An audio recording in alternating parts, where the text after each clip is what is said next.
बिस्मिल्लाहिर्रहमानिर्रहीम। अस्सलाम वालेकुम स्टूडेंट्स। आज हम MGT 401 financial accounting mid term paper preparation करेंगे। आपके मिड टर्म के अंदर आपके 8 चैप्टर शामिल हैं।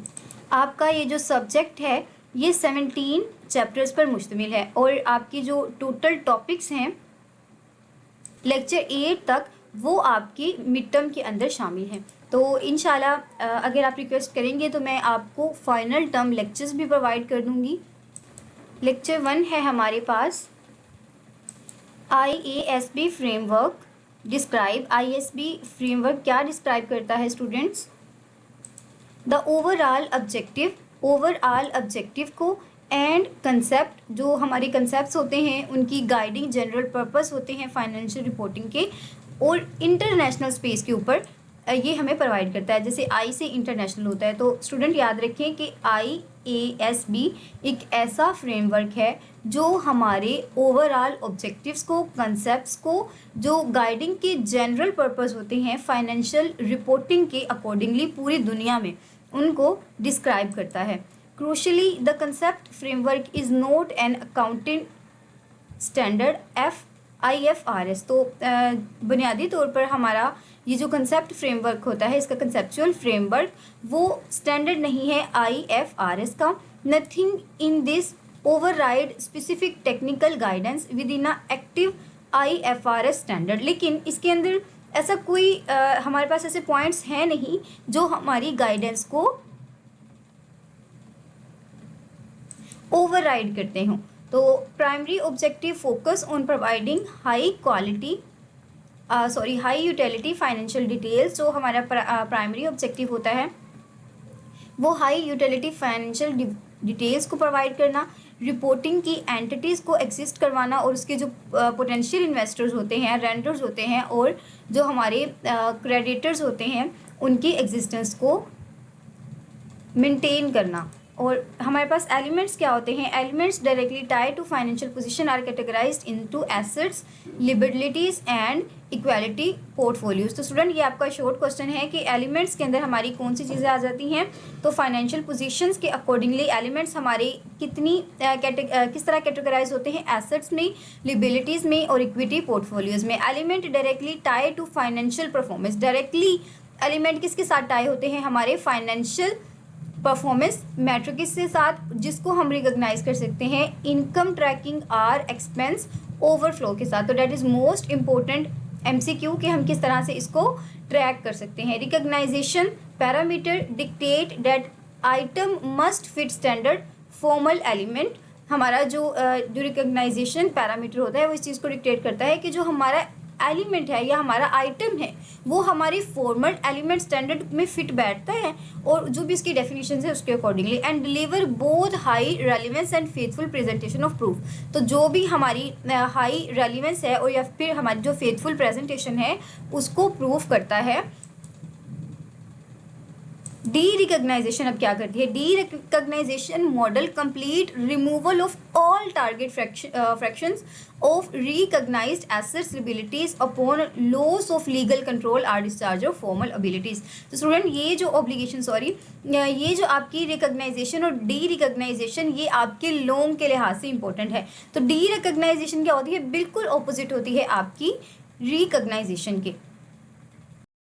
तो स्टूडेंट ये जो आपकी फ्रेमवर्क है ये बहुत ज़्यादा इंपॉर्टेंट है। अगर हम इसको लाइन बाय लाइन डिस्कस करेंगे तो बहुत ज़्यादा टाइम लग जाएगा। यहाँ पर मैं आपको बहुत अच्छी टिप देती हूँ कि जहाँ आपके पास टाइम कम हो, यूट्यूब पर अच्छे लेक्चर्स ना हो, तो आपको पता है कि हमारी जो नेटिव लैंग्वेज है वो उर्दू है। तो आपकी गूगल आपको ये ऑप्शन देती है कि आप अपनी मर्ज़ी की लैंग्वेज चूज़ करें और वहाँ पर जाकर अपनी मर्ज़ी की लैंग्वेज के अंदर ट्रांसलेट करके किसी भी डॉक्यूमेंट को पढ़ सकते हैं। तो जैसे मैंने उर्दू सिलेक्ट किया है और मैंने इसको कर दिया है ट्रांसलेट। तो ये देखिए स्टूडेंट, पूरा का पूरा पोर्टल मेरे पास उर्दू में ओपन हो चुका है। यहाँ पर हम क्या करेंगे कि पढ़ते हैं हम। तो स्टूडेंट आई होप सो आप ये जो तमाम पॉइंट्स हैं इसी तरह हम कवर कर लेंगे। नेक्स्ट हम MCQ की तरफ चलते हैं। अब देखिए स्टूडेंट, आपको मेहनत तो करनी पड़ेगी। मैं आपको इस चीज़ की गारंटी देती हूँ कि अगर आप जिस तरह मैंने आपको बताया है कि एक बार इंग्लिश में पढ़ें, एक बार उर्दू में पढ़ें, फिर से उसे इंग्लिश में पढ़ें, तो ये 3 एफर्ट्स में आप इसको बहुत अच्छे तरीके से मास्टर कर लेंगे विदाउट एनी लेक्चर। नेक्स्ट हमारे पास है MCQ, does the conceptual framework override specific rule inside IFRS standard. तो अभी हमने पढ़ा क्या ये ओवरराइड करता है, हमारा IFRS स्टैंडर्ड तो ओवरराइड कर सकता है लेकिन कंसेप्चुअल फ्रेमवर्क नहीं करता। तो हमारे पास क्या आंसर आएगा, नो नेवर। तो इसका आप यहाँ पर इसके हैंड आउट टॉपिक की जो वैलिडेशन है वो भी यहाँ पर देख सकते हैं। Which primary user group is identified as a target for general purpose statement. तो जनरल पर्पज स्टेटमेंट के लिए किसको टारगेट किया जाता है, existing and potential investors and creditors. तो ये हमने पॉइंट्स के अंदर पढ़ा था। An asset is structurally defined as a present economic source controlled by an entity as a result of past events. What is the structural accounting definition of equity. Equity की structural definition क्या है, residual interest in assets after deducting liabilities. Income is defined as increase in assets और decrease in liabilities that result in. तो क्या होता है कि अगर हम इनकम को इस तरह डिफाइन करें कि हमारे एसेट्स जो हैं इंक्रीज या डिक्रीज हो रहे हैं और हम इन लिबिलिटीज़ के अंदर, तो उसका रिजल्ट क्या होगा, तो रिजल्ट क्या होगा, increase in equity other than owner contribution. What is the primary operational definition of de-recognition? तो de-recognition के अंदर क्या होता है, removal of all or parts of the recognized assets are liabilities। यानी कि वो जो हमारे पास recognition होता है उसका opposite। which measurement basis rely directly on transaction price variable at time of initial acquisition। तो historical cost, fair value reflect perspectives driven exclusively by market participants।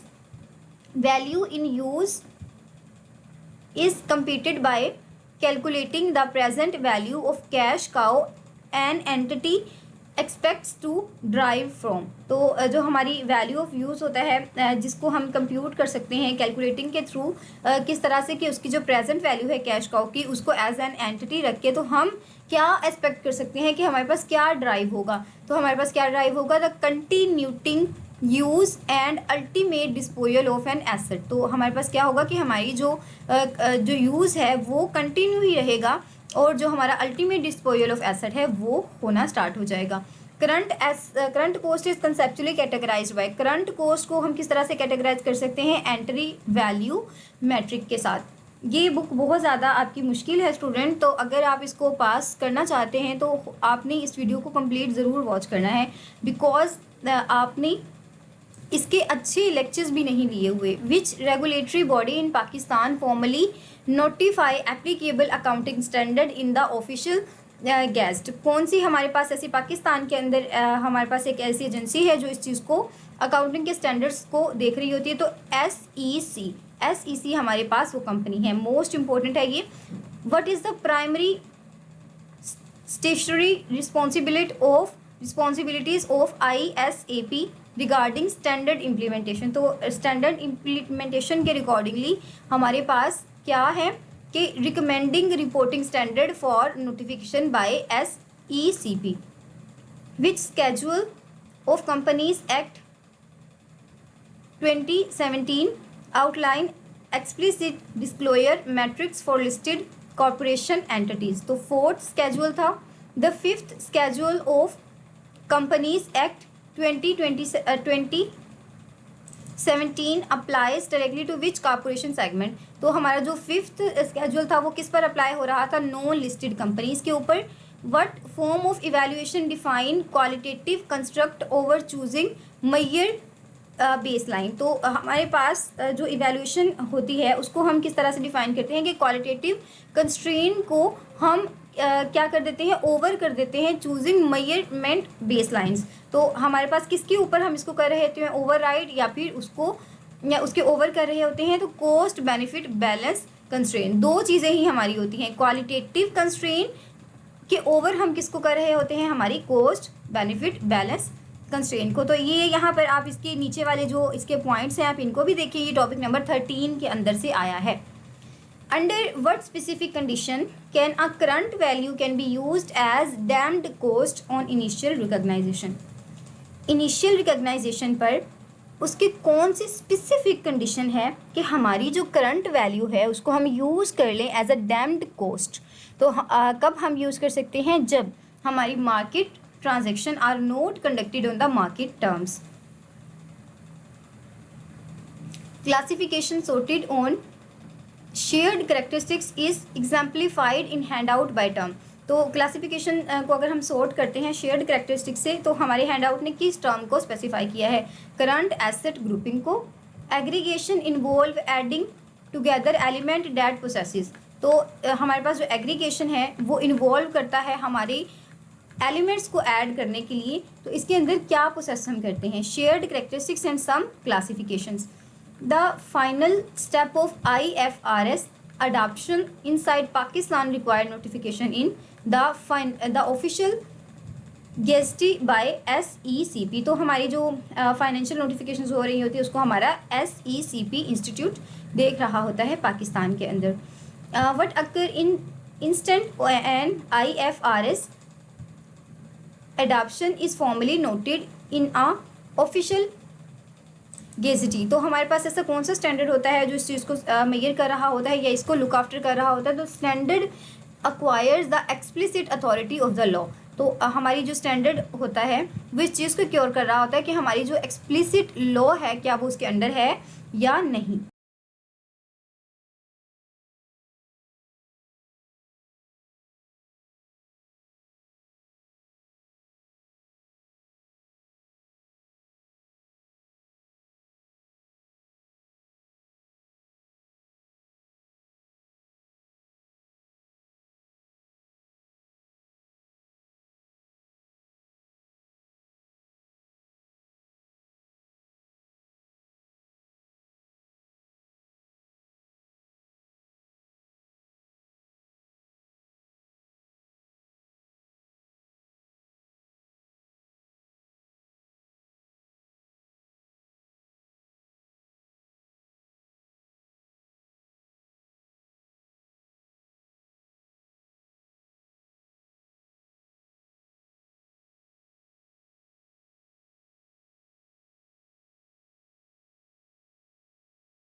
Lecture number chapter number जो हमारे पास 1 है उसके short और long देख लेते हैं हम।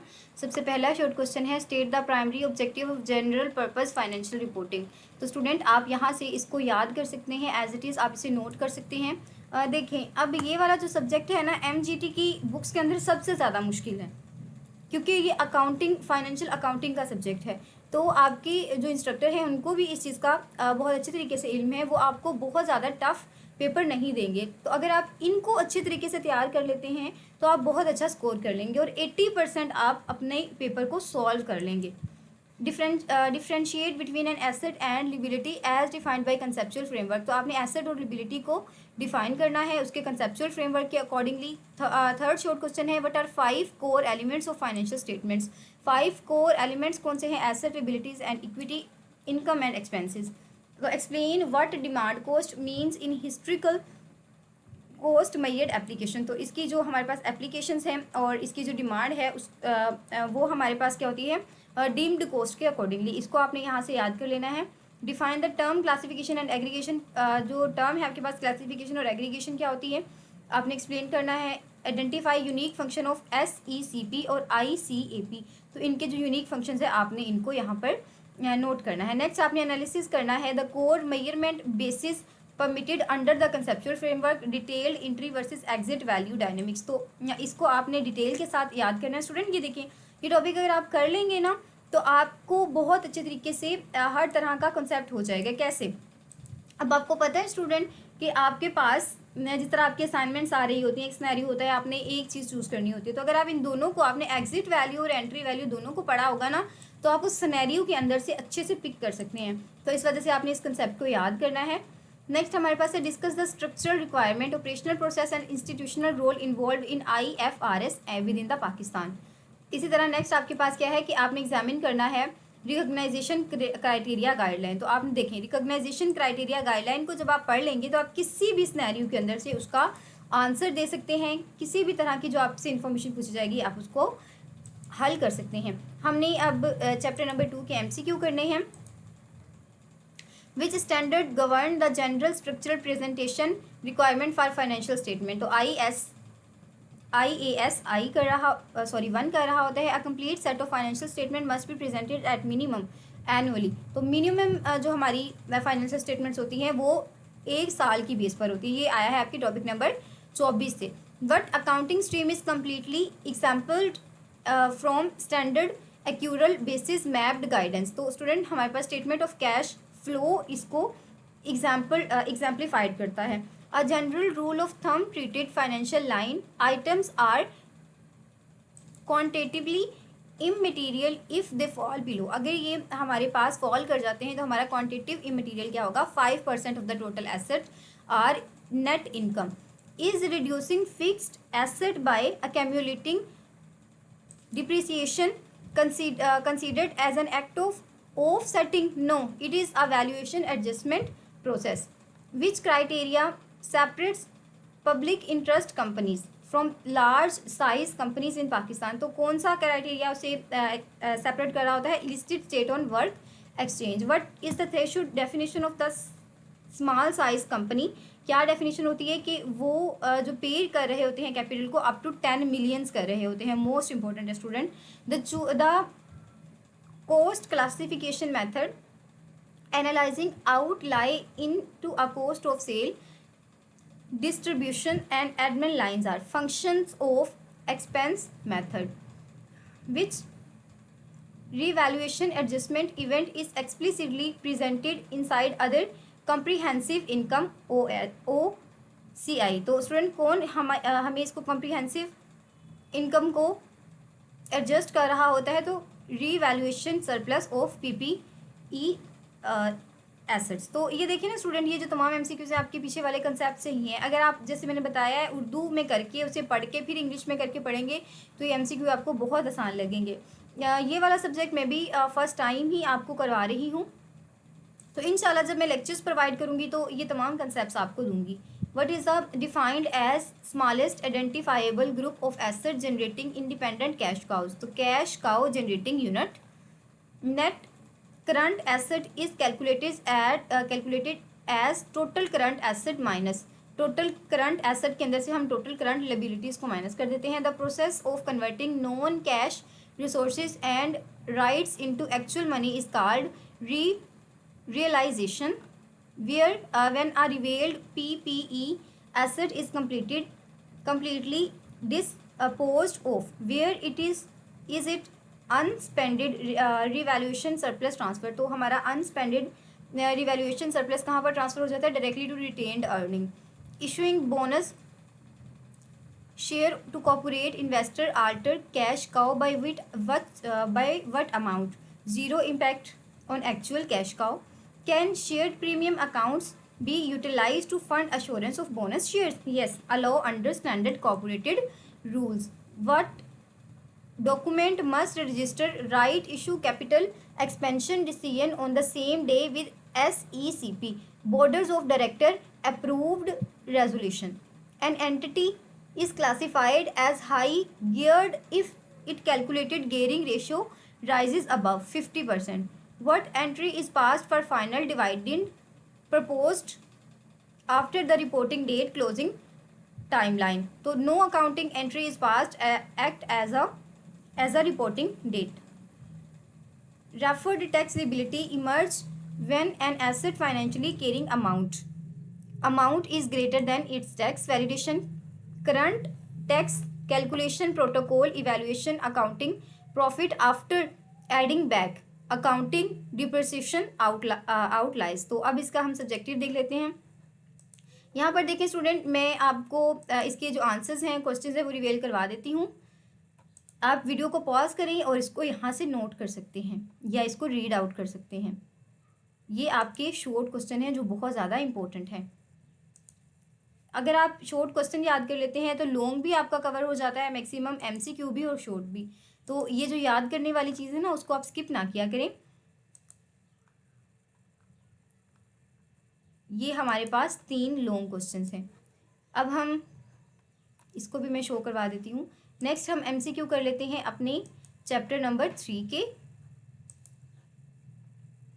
Statement of cash cows. Which international accounting standard dictate the structural presentation of CAD cow? IS 7. What are the 3 structural partition mandated inside on NISE 7 cash cow statements? तो कौन सी 3 चीज़ें हैं? Operating, investing and financing. Which method start with profit before tax and applies adjustment for non-cash line items? Indirect method. Under the direct method, cash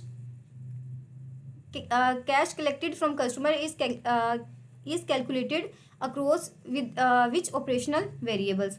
Cash, sales, receipt from debtor, bad debtor, recovered. Where should cash flow stemming from acquisition or purchase of machinery be reported? Investing activities.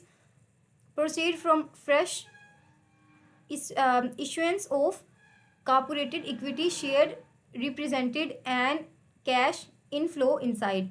Financing activities. Which item represent an significant non-cash financing investing activity exclude from statement body? Acquiring an asset via a leased arrangement. What is the standard maximize maturity timeline for an investment to qualify as a cash equivalent? 3 months or less. Under what specific condition can bank overdraft be embedded as a component of cash equivalents? If they are repayable on demand or fluctuate from positive to negative. How is the decrease in inventory handled when calculating operating cash using the direct method? Adding to profit before tax. All increase in trade accounts receivable require what specific adjustment under indirect tracking? Reduction from profit baseline. Where can cash pay for corporate dividends be selectively present according to standard option? Operating or financing activities. Cash calculated from interest or external entity investment can be selectively assigned to operating or investing activities. If an entity sell an old vehicle of 18 million cash, the entire cash flows into. तो हमारा जो entire cash है वो किस तरह inflow करेगा? Investing activities के. ये आपका जो टॉपिक है 76 वहाँ से आया है. Where how are non cash assets adjustment like accounting pre depreciation handle under indirect operating layout? तो adding back because they represent non-cash expense elements. What is the impact of a decrease in a trade payables on operating cash calculation under the indirect model? Subtracted from profit matrices. Operational cash outflow include which of the following line? Payment to are on behalf of employee. The repayment of external bond debit principal represent a cash exit inside financial activities. If a company buys short-term corporate share for active trading portfolio, where is the cash flow mapped, कहाँ पर map होता है? Operating activities के पास। तो ये रहे आपके short, इनको आप वीडियो को पॉज करते जाएं और इनको नोट करते जाएं।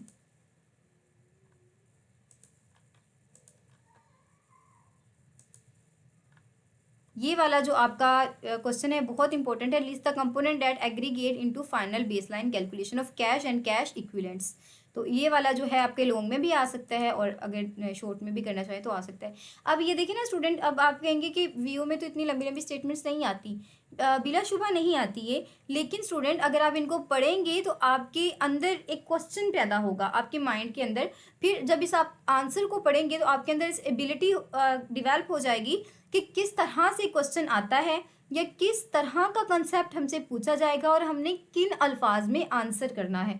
तो बेसिकली आपकी जो आपके अंदर जो स्किल्स होती हैं यही डेवलप करना होता है ताकि आप अच्छा परफॉर्म कर सकें। ये जो तमाम बुक्स हैं हम उनको रट तो नहीं सकते, लेकिन अपने अंदर एक एबिलिटी को ज़रूर पैदा कर सकते हैं। नेक्स्ट हम लेक्चर नंबर 3 कर लेते हैं, 4 sorry. A corporate liability is classified as a current if it is due to the settled within 12 months after the reporting period. An obligation stemming directly from explicit term inside a written contract is legal obligation. A constructive obligation arises when an entity establishes valid public expectations via published policy or pattern or past practices. What define an current liability? Course, natural, regarding operational cycle. So settlement is expected within the normal operational cycle. Can advance customer deposit from service to be delivered in 9 months can be treated as a non-current? No, it must be current under deferred revenue guideline. Offsetting tax assets against tax liabilities on the balance sheet require a legal enforceable right of offset, set off. An accounting provision is structurally defined as a liability of uncertain timing or amount. Expected value framework compete provision by multiplying cost outcome with their matching mathematical probabilities. Where should a contingent liability be accounted for? It is possibility of source exit is probable but unmeasurable. Disclose in notes for the financial statements.